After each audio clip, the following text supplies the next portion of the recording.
오늘은 성령 강림 후 12번째 주일, 그리고 조국 광복 76주년 기념 주일입니다. 거룩하고 복된 주님의 날에 아버지의 집에 나오신 여러분, 또 각 가정에서 영상으로 예배하시는 여러분을 주님의 이름으로 사랑하고 환영합니다. 사랑합니다. 존중합니다. 존중합니다. 사랑합니다. 저희가 매년 조국 광복 기념 주일에는 장학금 수여식을 합니다. 그래서 선발된 11명의 학생에게 이번 주일에 장학금을 수여합니다. 선발된 학생들에게 격려의 마음으로 축하해 주시기를 부탁을 드립니다. 그리고 장학위원들과 장학생들은 예배 후에 본당에서 사진 촬영이 있습니다. 남아주시기를 부탁을 드립니다. 장학생들의 감사 편지는 홈페이지에 올리도록 하겠습니다. 홈페이지에 장학생들의 감사의 편지의 내용을 확인해 주시기를 부탁을 드립니다. 영상 예배를 드리시면서 준비하신 헌금은 개인 체크로 교회 사무실로 보내주시기를 부탁을 드립니다. 그리고 교회로 체크를 보내주신 분들은 주보를 꼭 확인하셔서 내가 보낸 헌금이 잘 도착했는지를 확인해 주시기를 부탁을 드리고, 명단에서 누락되신 분들은 저에게 연락을 주셔서 꼭 확인해 주시기를 다시 한번 부탁을 드립니다. 이제 다 같이 자리에서 일어나셔서 찬송하며 오늘의 예배를 시작합니다.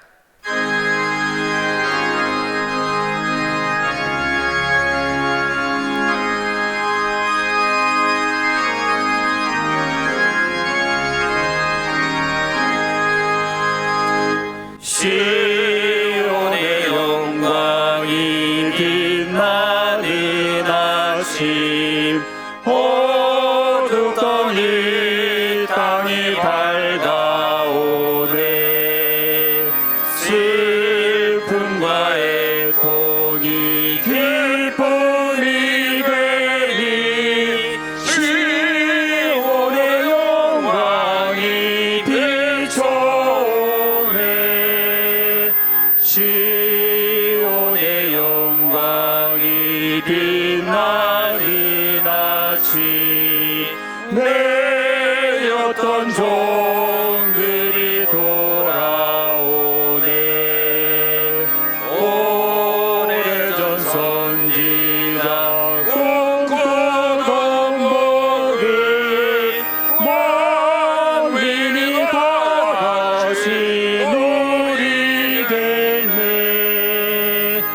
보아라, 광야에 화초가 피고 말랐던 시냇물 흘러오네. 이 산과 저 산이 마주쳐올려 주의 순송을 찬송하네.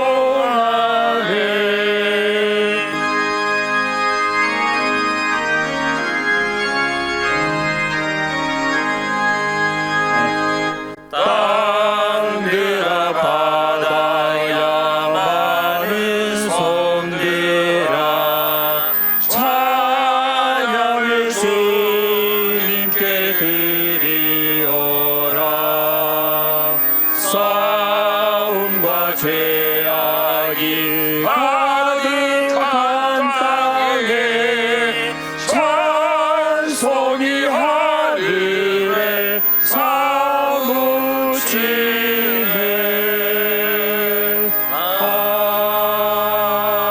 아멘.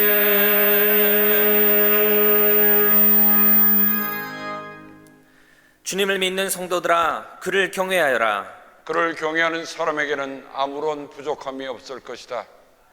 젊은 사자들은 먹이를 잃고 굶주릴 수 있으나 주님을 찾는 사람은 복이 있어 아무런 부족함이 없을 것이다. 젊은이들아, 와서 내 말을 들어라. 주님을 경외하는 길을 너희에게 가르쳐 주겠다. 인생을 즐겁게 지내고자 하는 사람, 그 사람은 누구냐? 좋은 일을 보면서 오래 살고 싶은 사람, 그 사람은 또 누구냐? 내 혀로 악한 말을 하지 말며 내 입술로 거짓말을 하지 말아라.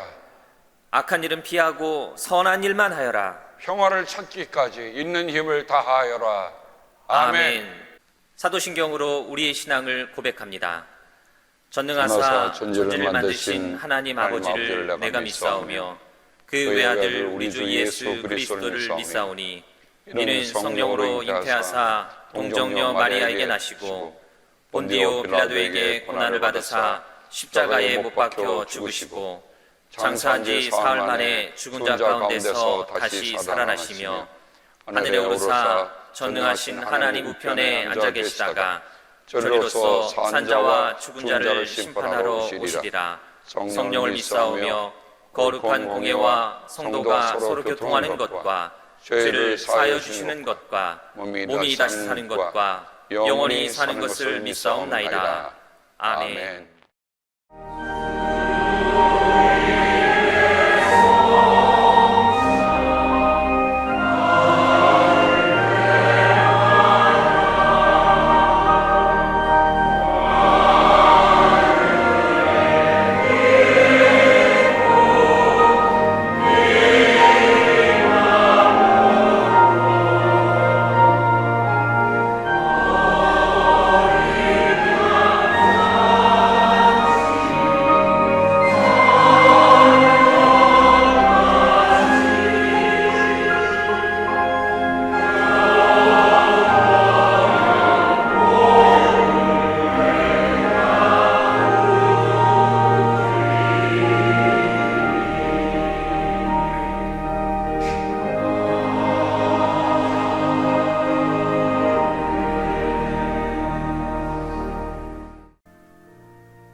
우리를 해방시키기 위해서 십자가에 죽으신 주님, 그러므로 우리는 죄의 노예로부터 풀려나 이제 자유로운 사람으로 살 수 있게 하신 것을 감사를 드립니다.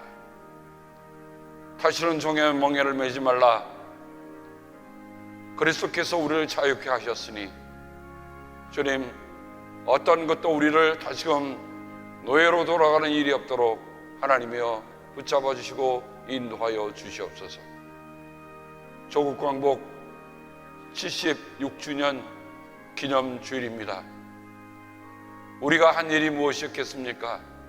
하오나 주여, 우리의 눈물 같은 기도를 들으셔서 우리에게 선물로 주신 해방, 그 뜻을 깊이 새기며 우리가 이 성찬을 받고자 합니다.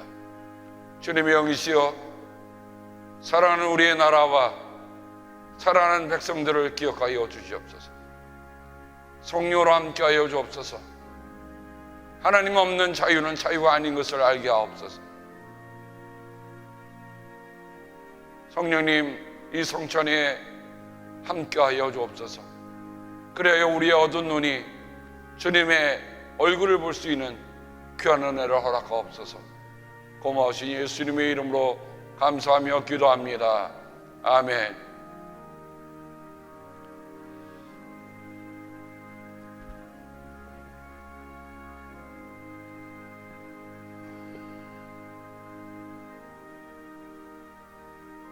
이것은 우리 주님의 몸입니다.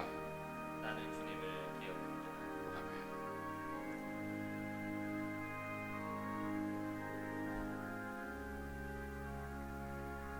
이것은 우리 주님의 보혈입니다. 나는 주님의 용서를 기억합니다. 함께 주님의 기도로 기도합니다. 하늘에 계신 우리 아버지, 이름이 거룩히 여김을 받으시오며 나라가 임하옵시며 뜻이 하늘에서 이루는 것 같이 땅에서도 이루어지이다. 오늘 우리에게 일용할 양식을 주옵시고 우리가 우리에게 죄 지은 자를 사하여 준 것 같이 우리의 죄를 사하여 주옵시고 우리를 시험에 들지 말게 하옵시며 다만 악에서 구하옵소서. 나라와 권세와 영광이 아버지께 영원히 있사옵나이다. 아멘.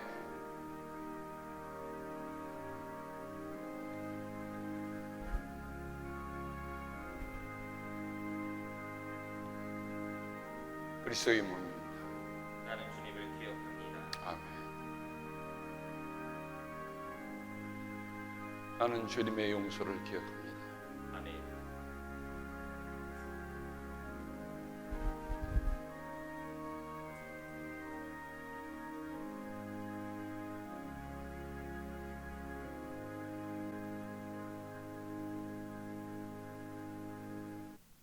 창조주이시고 역사를 주관하시며 우리의 생사와 화복을 주장하시는 또 구원의 하나님 감사합니다. 온 지구촌 만민들이 코로나 팬데믹 위협으로 2억 300만 명의 감염자와 430만 명 이상의 생명을 잃고 심한 고통 가운데 있습니다. 그러나 지난 한 주일 잘 지켜주시고 오순절 12주일을 맞아 온 믿음의 식구들이 영상으로 또는 대면으로 주님께 예배드릴 수 있도록 하여 주심을 진심으로 감사드립니다. 이번 주일은 광복절입니다. 역사와 건국 이념까지 부정하는 한국 정치 환경이 하루바삐 정돈되기를 간구합니다. 몽골 선교와 장학 사업을 가능케 하여 주심을 진심으로 감사드립니다. 오는 주일 장학금 수여식에 함께하며 축복하여 주시옵소서. 당신의 귀한 뜻이 있으셔서 이곳에 이막춘 목사님과 김정두 목사님까지 허락하셔서 오늘 같은 어려운 세대를 굳건히 버틸 수 있게 보살펴 주심을 감사드립니다. 또한 많은 은퇴 목사님들과 믿음의 식구들을 새로 보내주셔서 영적 교제 가운데 천국 기쁨을 이곳에서 순간순간 누릴 수 있음을 진심으로 감사드립니다. 기쁘게 자리 잡고 믿음 생활 잘 하실 수 있도록 인도하여 주시옵소서. 그러나 인간인지라 지난 한 주간에도 불안과 두려움 중에 그릇 생각하며 그릇 행하며 여전히 아버지의 마음을 아프게 한 때가 한두 번이 아니었음을 고백하오니 용서하여 주시옵소서. 진정으로 마음속 깊이 통회하며 서로 위로하고 사랑하여 주시옵소서. 그리하여 사랑이 넘치는 우리 교회가 되어 이곳 주민들의 칭송을 받으며 소문난 우리 교회를 찾게 하며 기뻐하며 부흥하는 우리 교회 될 수 있도록 도와주시옵소서. 평화가 깃들고 기쁨과 사랑이 넘치는 소망이 넘치는 우리 교회 되게 하여 주시옵소서.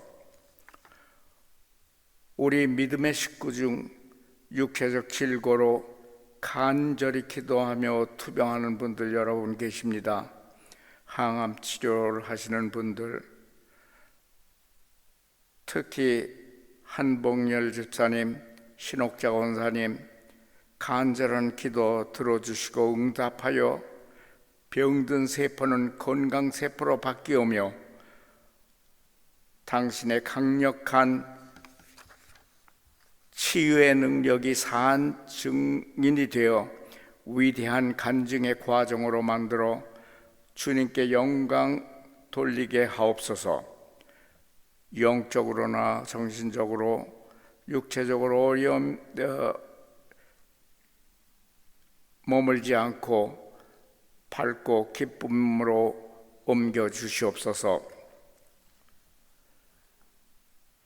믿음의 선조들이 이룩한 신앙의 근간을 흔들어 사회적, 정치적, 또한 심지어 교계까지 비진리적 교활로 인하여 고난을 겪고 있습니다. 당신의 진리가 힘을 얻어 각성하여 믿음의 옛 터전이 되찾아질 수 있도록 도와주시옵소서. 한국을 위하여 간절히 기도합니다. 온갖 사악한 정치적 거짓이 들끓고 있으며 피땀으로 6.25 참변에서 벗어나 어렵게 이룩한 번영하게 된 조국이 정쟁으로 심히 근심스러운 방향으로 가고 있습니다. 또한 130여 년 전 당신의 선교사들이 희생적이고 또 목회자들의 노고와 헌신이 헛되지 않게 하여 주시며 차세대 복음 전파를 담당하는 바른 나라로 만들어 주시옵소서. 북한에서 고통당하고 당신 백성들의 간절한 기도 응답하시고 정치적 목적으로 동족을 살상하며 핍박 중에 신음하는 믿음의 식구들을 살피시사 하루앞에 구원의 손길이 펼쳐질 수 있도록 도와주시옵소서. 믿음 때문에 고난받는 삶에서 해방지켜 주시고 하루앞에 통일된 국가 이루게 하여 주시옵소서. 오늘 단에 세우시는 이막중 목사님 성령의 능력에 힘을 입어서 살아 움직이는 생명의 말씀을 전하여 주셔서 오늘 주님을 만나는 풍성한 은혜가 임하며 주님의 평화가 우리 마음속에 넘쳐서 귀한 믿음의 공동체를 이루어 하늘나라의 기쁨을 이곳에서 하루하루 누릴 수 있게 도와주시옵소서.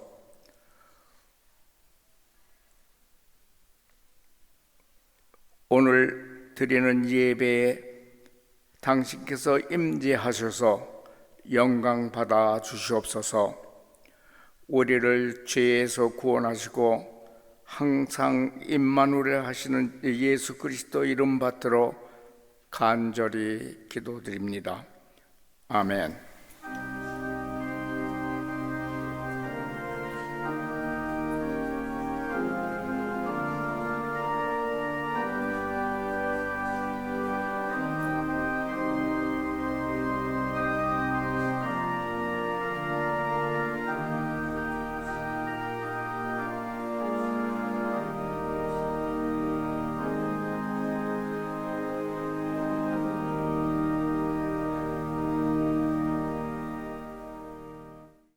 애국가 제창 읽겠습니다. 애국가는 1절에서 4절까지 부르도록 하겠습니다.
주신 하나님의 귀한 말씀은 이사야서 60장 1절의 말씀입니다.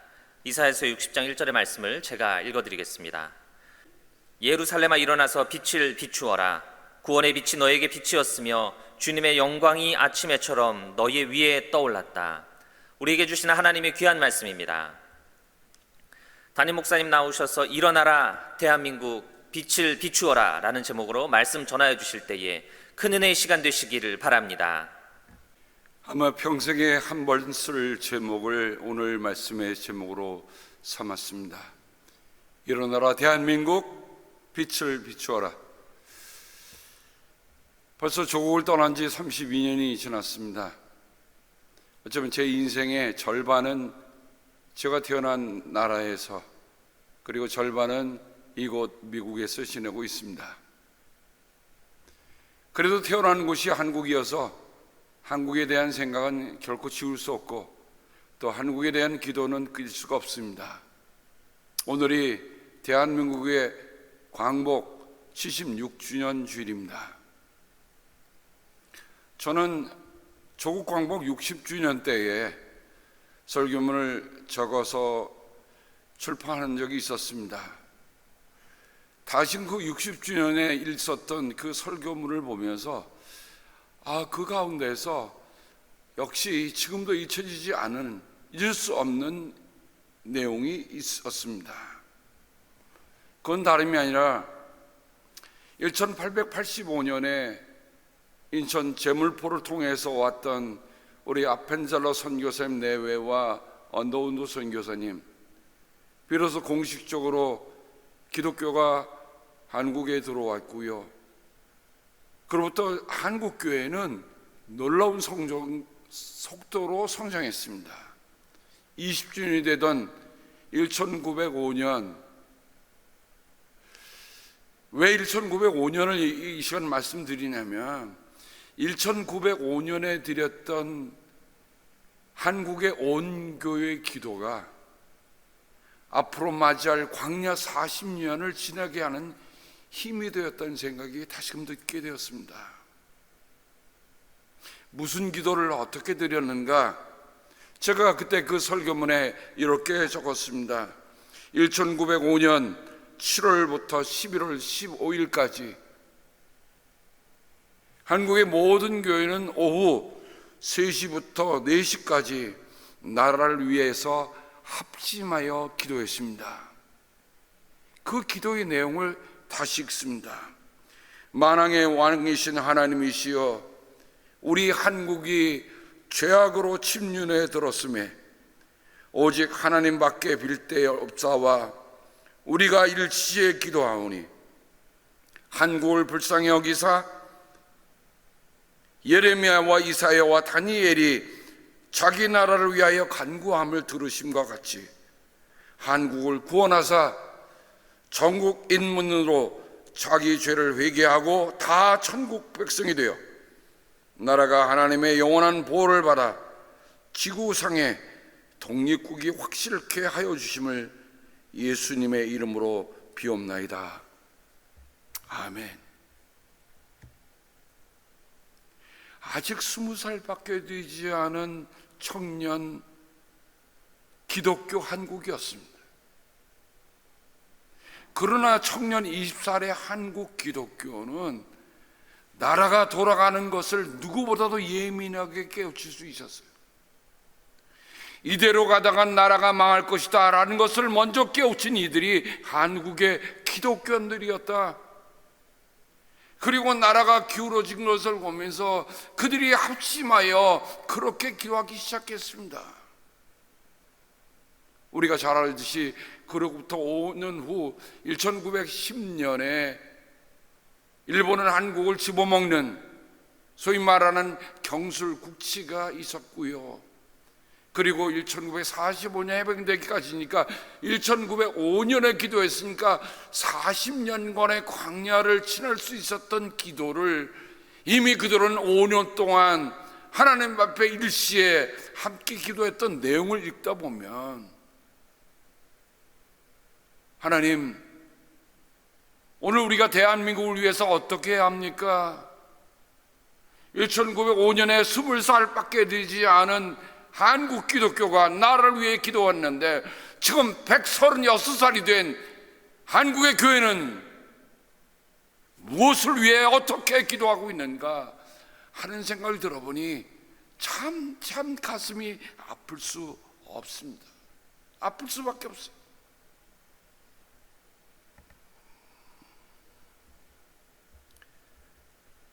일어나라 비추어라 너의 빛이 왔다.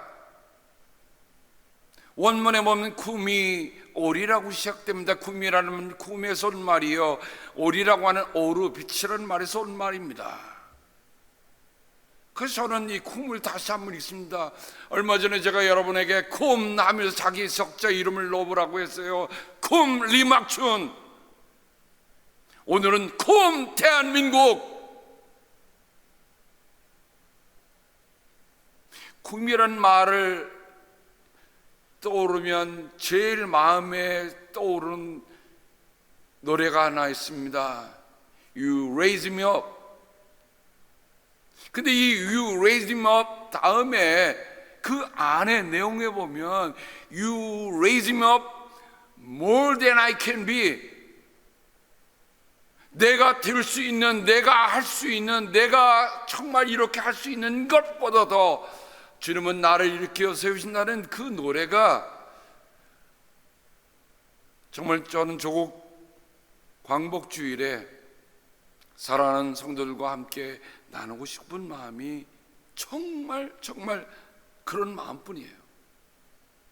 쿰 대한민국, 쿰이란 말 자체가 확인, 확립, 확증하는 말이요, 견고히 선다는 말입니다. 아직까지도 대한민국은 견고히 서 있지 못합니다. 풍전등화입니다.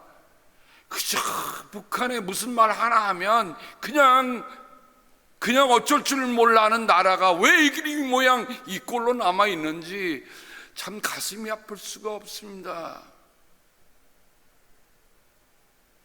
정부가 77이 됐다고 한다면, 여러분 나이가 연장자 70이 넘었다고 한다면 정말 대한민국 자유민주주의 국가로서 자기 할 역량을 다 감당할 나라가 되어 있고도 남을 터인데 아직도 흔들리는 모습을 보면 쿰 대한민국이라는 말은 결코 구호에 그치지 않는 정말 필요한 말이구나. 견고히 나라가 설 수 있기를 바랍니다. 충족하고 성취하다, 견딘다는 말이 있습니다. 우리가 그 오질고 어둡고 힘든 세월을 어떻게 견뎌왔습니까? 견뎌온 것의 결과가 오늘입니까? 유지하고 지속하고 수행한다고 하는 뜻을 가지고 있는 말이 쿰입니다. 우리는 무엇을 유지하고 싶습니까? 우리는 무엇을 지속하고 싶습니까? 우리는 무엇을 계속하고 싶습니까? 제가 쿰이라고 하는 말씀을 보면서 오늘 이사야서 60장에 보면 일어서라라고 하는 말이 쿰입니다. 쿰. 그런 이 쿰이하고 가장 적합하게 주어지는 말씀 하나가 있었습니다. 어찌 보면 이 소리는 엘리사와 수넴 여인 간에 얽혀진 얘기지만은 이건 단순히 개인적인 얘기로 끝나는 것이 아니라 성서의 시실콜콜이 그 스토리가 기록되어 있는 것은 고대의 사람들이 그 말씀을 가지고 위로와 인내와 소망을 가져야 한다는 말씀이기 때문에 저는 이 스토리를 우리 대한민국 광복주일에 함께 먼저 사례로 나누고자 합니다. 열왕기하 8장입니다. 새번역 성경의 타이틀이 수넴 여인이 돌아오다라고 기록하고 있었습니다. 말씀은 이렇게 시작됩니다. 엘리사가 이전에 한 여인의 죽은 아들을 살려준 일이 있었는데 그 아이의 어머니에게 이렇게 말했었다. 부인은 가족을 데리고 이곳을 떠나서 가족이 몸부쳐 살만한 곳으로 가서 지내시오. 주님께서 기근을 명하셨기 때문에 이 땅에 7해 동안 기근이 들 것이요. 여러분, 자기가 살고 있는 땅을 접고 다른 곳으로 간다는 게 쉬운 일이겠습니까? 우리도 지금 미국에 와 살지만 여러분, 대한민국을 떠날 때 여러분의 마음이 어떤 마음이었습니까? 난 이제 대한민국을 떠나서 빠이하고 난 새로운 곳에 가서 그곳에 가서 살겠다는 마음이 있었습니까? 제 개인적으로도 보면 저는 유학을 하고 마치고 나면 다시 돌아가서 그곳에서 섬겠다는 생각으로 꽉 차 있었지 한 번도 떠난다는 생각을 해본 적이 없었어요. 그런데 엘리사가 그 수넴 여인에게 7년 동안 기근이 든다. 누구의 말이라고요? 주님이 그 기근을 들게 하시겠다는 말입니다. 여러분, 역사 속에서 우리가 자연적으로 일어나는 기근도 있겠지만은 기근을 통해서 보여주는 하나님의 뜻이 있다고 하는 것을 엘리사는 알고 있었다고 하는 얘기입니다. 여러분, 인간에게 일어나는 우리 세상에 일어난 일들 하나하나가 그저 우연이 되었다고 생각하십니까? 아니면 우리가 우연이라고 하는 그 생각 속에 이것은 필연적으로 일어날 일이었구나라는 것을 후에 가서나 깨달을 때가 너무도 많습니다. 그러나 우리는 그 당시에 그것이 왜 일어나야 하는가를 알지 못하지요. 여하튼 엘리사가 수넴 여인에게 그렇게 얘기했을 때 이 수넴 여인의 반응은 어땠습니까? 그 여인은 하나님의 사람이 한 그 말을 따라서라고 기록하고 있습니다. 정말 우리는 하나님의 말씀을 들으면서 얼마만큼 하나님의 말씀을 청종하는가 하는 것을 돌아봐야 할 겁니다. 그저 일어나는 일 때문에, 사람의 의견 때문에, 사람의 어떤 주장 때문에 우리 마음이 흔들리고 그렇게 가고 있지는 않는지, 아니면 정작 하나님의 사람이 한 말을 따라서 살아가는 그런 마음이 우리에게 있는가, 우리 스스로에게 한번 물어보아야 할 것입니다. 그래서 이 수넴 여인은 온 가족과 함께 7해 동안 블레셋 땅에 가서 몸부쳐 살았습니다. 결국 블레셋이라는 것은 이스라엘과 철천지 원수로 살았는데 그 원수의 땅에서 살았단 말입니다. 7해가 다 지나자 그 여인은 블레셋 땅에서 돌아와서 자기의 옛집과 밭을 돌려달라고 호소하려고 왕에게로 갔습니다. 마침 그때 왕은 하나님의 사람의 시종인 게하시와 이야기를 나누고 있었습니다. 왕이 게하시에게 엘리사가 한 큰 일들을 말해달라고 하였습니다. 그래서 게하시는 왕에게 엘리사가 죽은 사람을 살려준 일을 설명하고 있었습니다.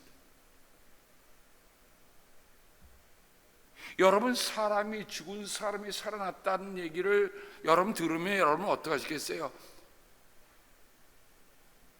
죽은 사람이 살아났다. 어찌 보면 인생에 있어서 삶과 죽음이라는 것 외에는 다른 어떤 것이 큰 것일 수가 없어요.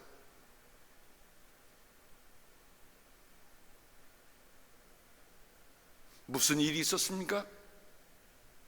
열왕기하 4장 8절 37절로 돌아가 봅니다. 하루는 엘리사가 수넴 마을을 지나가게 되었는데 그곳에서 사는 한 부유한 여인이 있었습니다. 그가 엘리사에게 음식을 대접하고 싶어하여 엘리사는 그곳을 지나칠 때마다 거기에 들려서 음식을 먹곤 하였습니다. 그 여인이 자기 남편에게 말합니다. 여보, 우리 앞을 늘 지나다니는 그가 거룩한 하나님의 사람인 것을 내가 압니다. 참 놀라운 거예요. 어떻게 하나님의 사람을 알아볼 수 있습니까? 제가 한국에 한번 부산에 가서 부산역에서 내려갔고 어느 곳으로 제가 택시를 타고 이동하려고 했었습니다. 왜냐하면 그쪽 지형을 가본 적이 없었기 때문에. 근데 그 택시기사가 저한테 느닷없이 이렇게 얘기하는 거예요. 목사님이시죠?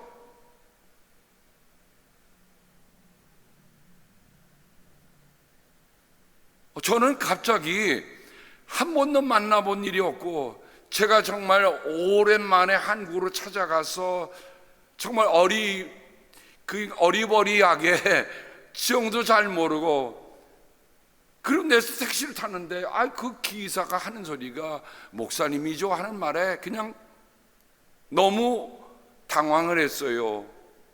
그래서 제가 물어봤습니다.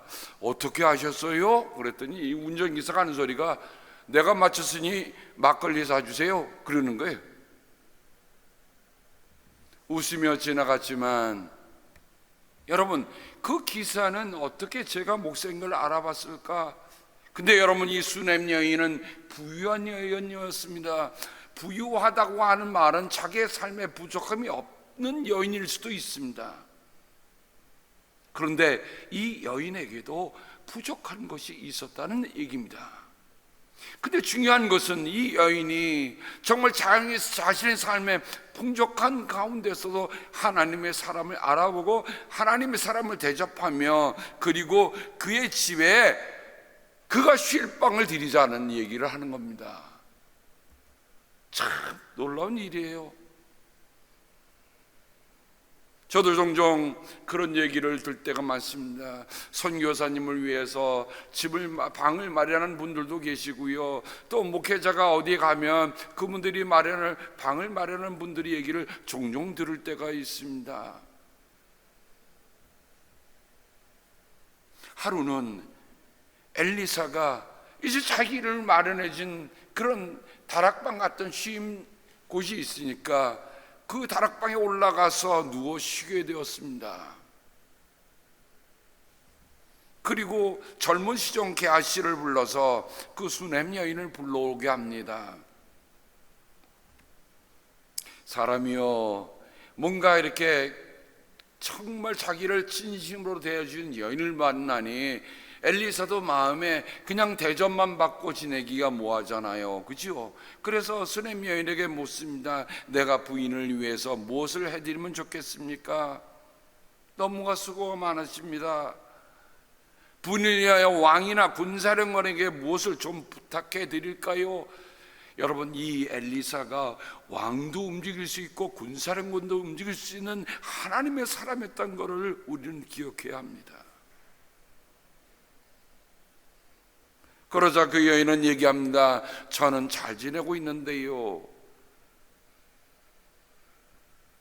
이 여인은 자기에게 부족한 것을 얘기하지 않습니다. 잘 지내고 있습니다. 그러자 엘리사는 자기의 시종인 게하시에게 얘기합니다. 그러자 게하시가 이런 얘기를 하는 거예요. 생각나는 게 하나 있습니다. 그 부인이 풍족하고 부유한데 자식이 하나도 없습니다. 여러분, 히브리 문화권 속에서 여러분 사무엘을 낳은 한나의 이야기를 보면 한나는 그 모든 것이 다 풍족함에도 불구하고 아들 하나 없는 게 그 여기는 무너지는 마음이었잖아요. 근데 수냄 여인은 그걸 부탁하지 않았어요. 어찌 보면 그냥 내게 주어진 운명이려니 하고 살아가고 있을런지도 모릅니다. 어쩌면 아예 포기하고 지냈을지도 모릅니다. 부유하니까 무엇인들 안 해봤겠어요? 무슨 약인들을 안 먹어봤겠어요? 무슨 좋은 영양제들 안 먹어봤겠어요? 근데 아기가 없는 거예요. 그런데 느닷없이 엘리사가 얘기합니다. 내년 이맘때에 되면 부인께서는 품에 한 아들을 안고 있을 것이요. 아니, 느닷없이 이런 얘기를 하니 이 수냄 여인이 받아들일 만한 일입니까? 아니에요. 그래서 이렇게 얘기해요.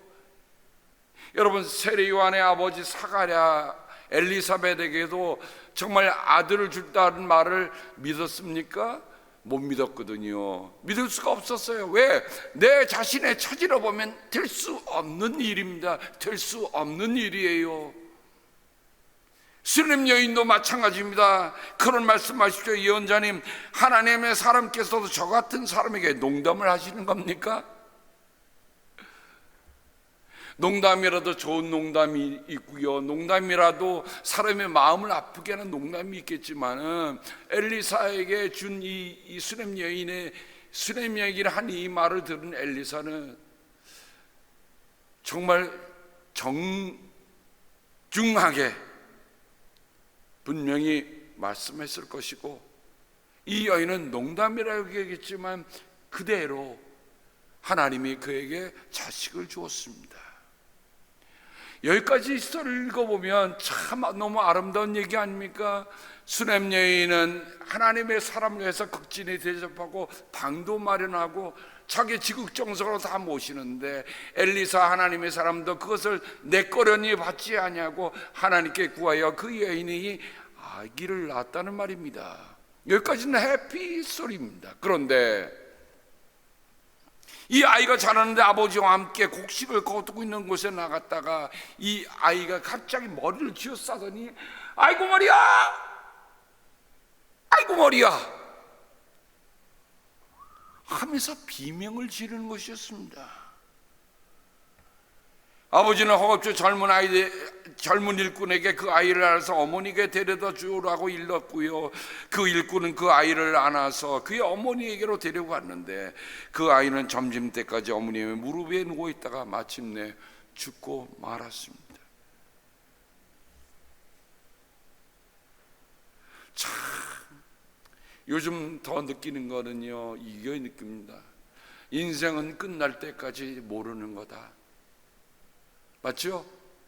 인생은 끝날 때까지 모르는 거다. 요즘 그런 마음이 많이 들어요.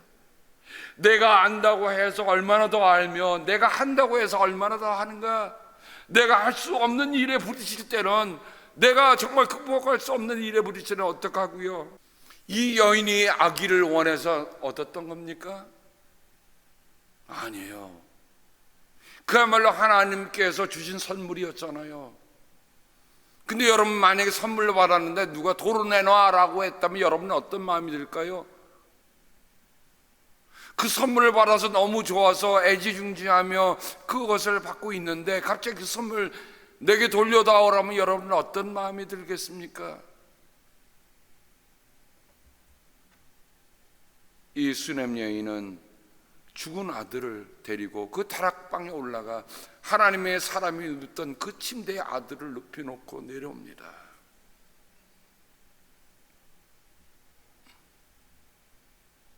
그리고 그 여인은 엘리사를 만나러 갑니다. 왜 만나러 갈까요? 여러분, 그 가는 길 그 여인의 마음을 한번 생각해 보십시다. 그것은 마치 아브라함이 이삭을 데리고 하나님의 산 모리아 산에 올라가서 하나님께 드렸던 그 침묵의 시간과 다를 게 없는 마음입니다.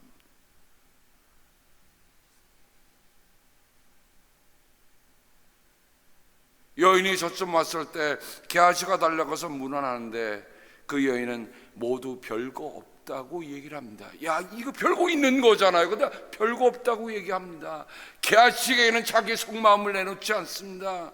여러분, 사람이 자기의 속마음을 내놓을 때는 속마음을 정말 깊이 알아줄 수 있는 사람이 내놔야지, 속마음을 그냥 함부로 내놨다간 그 말이 가십이 되고 그 말이 엉뚱한 말로 번질 때가 많아요.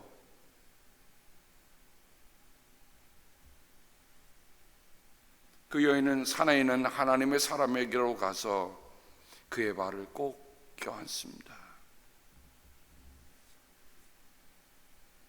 게하시가 말리려고 하니까 하나님의 사람이 말리면서 말합니다. 그런데 저는 이 말씀을 보면서 왜 엘리사라는 이름이 붙음에도 불구하고 자꾸만 하나님의 사람이라는 말로 가운데 넣을 수 있을까? 저는 여기서 중요한 사실을 하나를 봅니다. 하나님의 사람은 하나님의 뜻을 전하는데 전폭적으로 되지 자기 이름을 내놓는 것이 아니라는 겁니다. 오늘의 교회들이 마치 오늘의 목회자들이 유명세를 타며 자기 이름을 내놓는 것, 그 브랜드 네임화되는 것, 우리 여기를 보세요. 과연 그들이 하나님의 사람이란 자기 이름 대신에 하나님의 사람이란 이름으로 정말 불려지고 그렇게 할 수 있을까? 근데 저는 그 하나님의 사람 엘리사가 그 여인이 자기 발을 꼭 껴안겠어요? 아마 속으로 쓰디쓴 오열을 참고서 벌벌 떨고 있었을 거예요. 그대로 두어라. 부인의 마음속에 무엇인가 쓰라린 괴로움이 있는 것 같구나. 근데 그 다음이요, 주님께서는 그가 겪은 고통을 나에게는 감추시고 알려주지 않으셨다. 저는 여기서 엘리사의 겸손함, 하나님 사람으로 갖고 있지만 내가 하나님의 사람으로 죽은 사람도 살렸으니 나는 당연히 그를 살릴 수 있고 나는 그 여인의 문제를 다 안다. 엘리사는 그렇게 얘기하지 않습니다. 하나님에 대한 영역이 크면 클수록, 하나님이 주신 은혜가 크면 클수록 사람이 가지고 있는 겸손함은, 하나님의 사람이 갖고 있는 겸손함은 그에 비해서 더 낮아지고 낮아진다는 것을 저는 이 말씀을 통해서 다시 한번 봅니다. 나에게는 감추시고 알려주지 않으셨구나.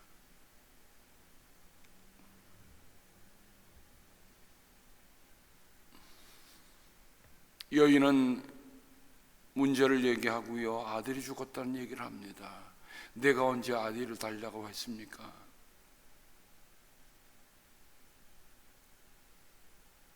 그러자 엘리사는 게하시에게 허리를 단단히 묶고 내 지팡이를 들고 가라 라고 얘기합니다. 곧바로 가라. 여러분요, 지팡이라고 하면 뭐가 생각이 납니까?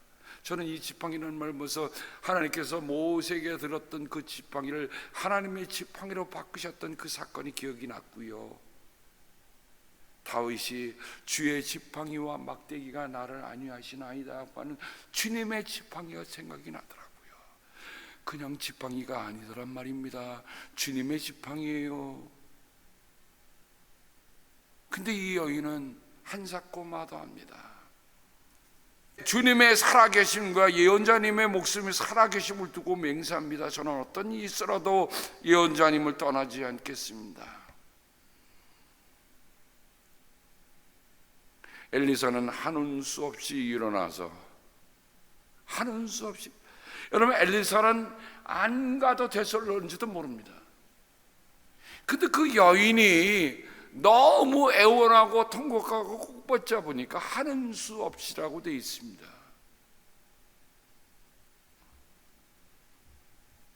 게하시가 먼저 가서 아이의 얼굴에 지팡이를 올려놓아 보았으나 아무런 소리도 없고 아무런 기적도 없었습니다.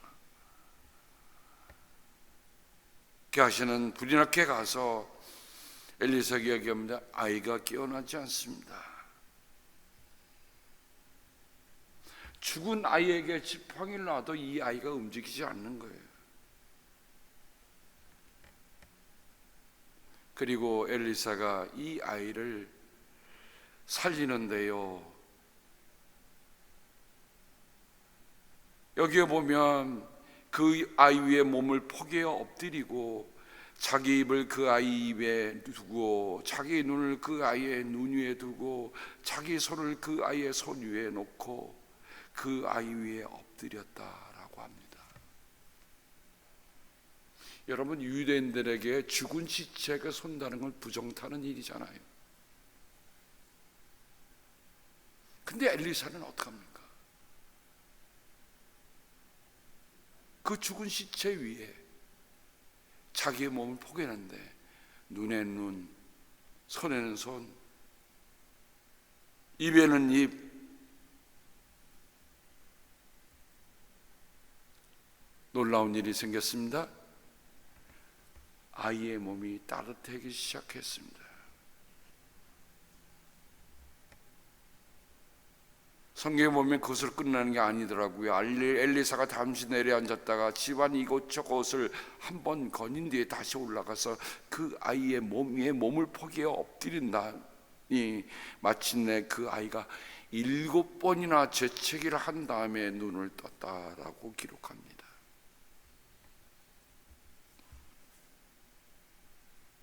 바로 그 사건입니다.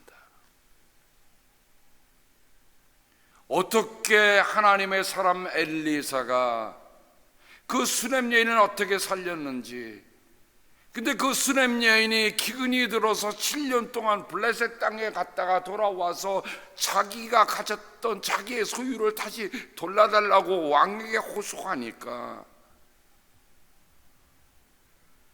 그때 했던 말이죠. 게하시가 왕한테 얘기합니다. 높으신 임금님, 이 여인이 바로 그 여인입니다. 이 여인이 바로 그 여인입니다. 그리고 이 아이가 엘리사가 살려준 바로 그 아들입니다 하고 말합니다.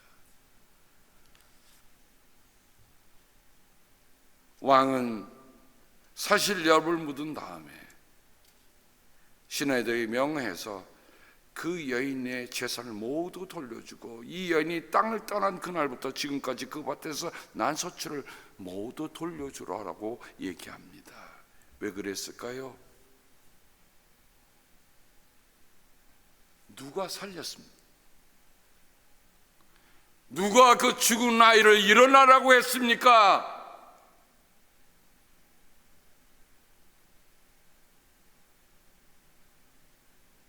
(1945년) 해방이 됐다고 대한민국이 다 자생하고 대한민국이 다 오늘까지 있었다, 그렇게 얘기할 수 있습니까? 대한민국이 오늘 살아있다라고 얘기할 수 있습니까? 누가 살리셨습니까? 저는 이사야서의 이 쿵이라는 말이 의미 깊게 쓰고 있는 것을 찾아봅니다. 깨어라 깨어라 일어나거라 예루살렘아, 일어나라 대한민국아, 너 주님의 손에서 그 진노의 잔을 말아 마신 대한민국아, 비틀게 거리게 하는 잔을 내가 바닥까지 다 들이마셨다. 대한민국아, 먼지를 털고 일어나서 보좌에 앉으라. 포로된 딸 대한민국아, 너희 목에서 사슬을 풀어내어라. 예루살렘아, 일어나서 빛을 비추어라. 구원의 빛이 너희에게 비쳤으며 주님의 영광이 아침에처럼 너희 위에 떠올랐다. 어둠이 땅을 덮으며 짙은 어둠이 민족들을 덮을 것이다. 그러나 오직 너희 위에는 주님께서 아침에처럼 떠오르시며 그의 영광이 너희 위에 나타날 것이다. 제가 대한민국 해방 60주년에 썼던 글 중에 제가 이런 노트를 남긴 적이 있었습니다. 해방 77년인가 회방 77년인가, 그때는 60년이라고 했는데 여전히 숫자만 바꿔도 알 수 있는 거죠. 여러분, 대한민국의 역사가 지금 어떤 역사입니까? 해방의 역사 77년입니까? 아니면 회방의 77년입니까? 아직도 저는 정말 저작거리에 놔두는 회방의 이야기들, 해방이 아니라 회방들, 이런 걸 보면서 하나님, 언제까지 대한민국이 저런 곳에 정말 있어야 합니까 하는 생각이 들 때가 많습니다. 사도 바울이 그래서 그렇게 얘기했죠. 나에게는 큰 슬픔과 끊임없는 고통이 있습니다. 누구를 위해서요? 자기의 유대인들, 자기의 나라를 위해서 사도 바울은 큰 슬픔과 끊임없는 고통이 있다고 얘기합니다. 우리는 어떻습니까? 우리는 한국을 떠나왔으니까 대한민국에서 일어나는 일들은 나하고는 무관한 일이야 라고 할 사람은 아무도 없을 거예요. 왜? 한국을 떠나는 순간부터 그 사람은 애국자가 된다는 말이 있습니다. 돌아갈 수 없어서가 아니라 내가 한번 태평양을 건너서 혹은 또 다른 곳으로 갔다 할지라도 그곳에서 지내는 동안에 내가 태어난 모국, 내가 썼던 모국어, 그걸 어떻게 읽겠습니까? 제가 아까 1905년에 한국의 초기 기독교인들은 20살 청년 기독교인들은 나라를 위해서 1시간 동안 매일 합심하여 기도했던 나라였습니다. 근데 지금은요, 여러분, 교단이 중요합니까? 교파가 중요합니까? 나라가 어려우면 그리스도를 중심으로 해서 하나가 되어서 기도해야 할 것 아닙니까? 예수가 살면 나라가 살고 예수가 없으면 나라도 없습니다. 여러분이 전에는 어둠이었으나 지금은 주님 안에서 빛입니다. 빛의 자녀답게 살라고 사도 바울은 말하고 있습니다. 그렇습니다. 그리스도가 없는 나라는 어둠의 나라입니다. 그리스도가 있는 나라는 빛의 나라예요. 그리스도가 없는 인생은 어둠의 인생이요, 그리스도가 있는 인생은 빛의 인생입니다. 잠자는 사람아 일어나라, 죽은 사람 가운데서 일어나라. 예수가 없으면 죽은 거예요. 어떤 의미에서 보면 광복 76년, 그것은 큰 슬픔이며 끊임없는 고통입니다. 왜? 해방이 아니라 회방이기 때문에 그래요. 한국교회 처음 20년의 첫사랑의 빛을 다시 불러일으키십시다. 진정한 광복이 임할 때까지. 회방 76년, 어둠의 자식들이 손 내민다고 덥석 쥐지 마십시다. 공산당 안에는 하나님이 없습니다. 하나님 없는 평화는 평화가 아닙니다. 하나님 없는 통일은 통일이 아니에요. 하나님 없는 번영은 번영이 아닙니다. 공산당의 붕괴 없는 한은 해방은 없습니다. 공산당이 존재하는 한 해방은 없어요. 그래서 우리는 진정한 해방을 달라고 주님 앞에 한 마음으로 기도해야 합니다. 이사야의 말씀, 오늘 말씀을 돌아보면 내가 평화를 너희 감독자로 세우며 의를 너희의 지배자로 세우겠다고 하셨습니다. 사람이 감독이 되는 일이 아닙니다. 사람이 지배자가 되는 일이 아니라 하나님의 평화, 하나님의 의가 감독자가 되고 지배할 때에 우리 안에는 온전한 평화가 이루어진다는 말씀입니다. 해는 더 이상 낮을 밝히는 빛이 아니며 달도 더 이상 밤을 밝히는 빛이 아닐 것이다. 오직 주님께서 너희 영원한 빛이 되시고 하나님께서 너희 영원한 빛이 되실 것이다. 이사야서 60장을 다시 한번 첫 절부터 끝절까지 읽으십시다. 왜 우리에게 왜 우리에게 서라고 하시는지, 왜 빛을 발하라고 하시는지, 이미 빛이 우리에게 주셨건만 우리가 그 빛을 덮어놓고 살았다면, 우리가 그 빛 가운데 생활하지 않았다고 한다면 우리는 그 빛의 생활로 다시 돌아갈 책임이 우리들 모두에게 있는 것입니다. 주님은 말씀하십니다. 때가 되면 나 주가 이 일을 지체 없이 이루겠다. 저는 말씀을 맺으면서 이런 짤막한 기도문을 적었습니다. 주님이 이루어 주시지 않으면 우리는 여전히 사악한 회방 속에 늙어가고 낡아갈 뿐이옵니다. 하오니 주님, 그때가 멀지 않게 하소서. 우리가 떠나기 전에 그 날을 보게 하소서. 기도하겠습니다. 하나님,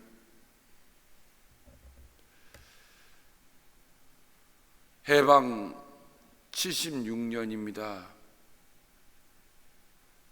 한간에는 해방둥이들이 모여서 희수 잔치를 한다고 합니다. 하나님, 그런데 정말 그게 희수 잔치라는 것이 기쁨의 잔치일런지, 아직도 허리가 동강나서 재구실을 못하는 대한민국, 하나님, 이제 대한민국의 온 교회들이 1905년 청년 교회로, 청년 그리스도인으로 다시 돌아가 함께 한 마음으로 기도하는 일이 있도록 주여 도와주기를 기도하고 합니다. 기도해서 40년을 지나왔습니다. 누군들 생각했겠습니까? 그 어려운 40년의 시간이 그들을 기다리고 있다는 것을. 하오나 주여, 기도했기에 그나마 살아남았고 기도했기에 그나마 도둑같이 온 해방이 있었습니다.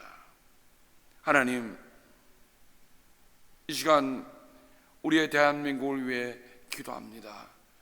오늘이 그 8월 15일이오니 주님, 이 땅에서 우리가 드리는 간절한 기도를 기억하여 주시옵소서. 예수님의 이름으로 감사하며 기도합니다. 아멘.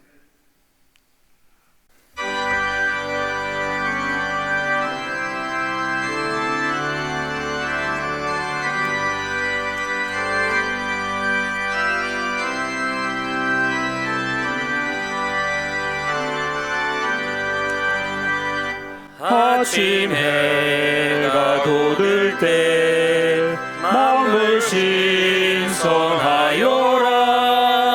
나도 세상 지낼 때 햇빛 되게 하소서. 주여 나를 도우사 세월 허송 않고서 어두운 세상 지낼 때 햇빛 되게 하소서. 새로운 광음을 보람 있게 보내고 주의 일을 행할 때 햇빛 되게 하소서. 주여 나를 도우사 세월 허송 않고서 어두운 세상 지낼 때 햇빛 되게 하소서. 한 번 가면 안 오는 빠른 광음 지날 때 귀한 시간 맞춰서 햇빛 되게 하소서. 주여 나를 도우사 세월 허송 않고서 어두운 세상 지낼 때 햇빛 되게 하소서.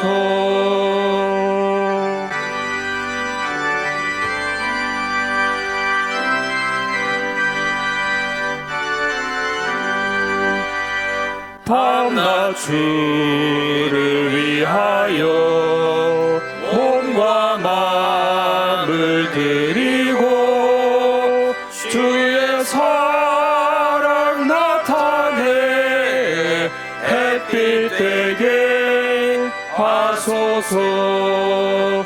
주여 나를 도우사 세월 허송 않고서 어두운 세상 지낼 때 햇빛 되게 하소서. 아멘.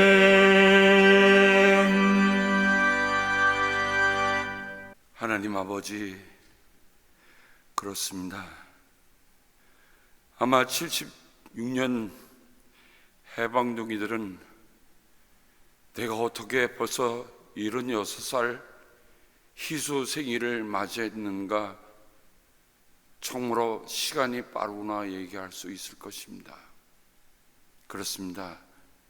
하나님의 시간에 비하면 우리의 시간들이 얼마나 짧고 얼마나 빠른지, 하나님, 이 시간에 대한민국 해방 76주년을 맞이하여 하나님 앞에 구별하며 드리는 성도들의 마음이 있습니다.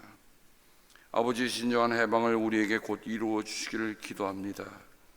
아버지, 믿습니다. 하나님, 기억하여 주시고 저희들의 정말 미약한 기도지만 하나님께서 들어주시옵소서. 주님께서 복을 주시고 지켜주시며 주님께서 밝은 얼굴로 대해주시며 은혜를 베풀어 주시고 주님께서 고이 보셔서 평화 주시기를 성부와 성자와 성령의 이름 받들어 간절히 축복하며 기도합니다. 아멘.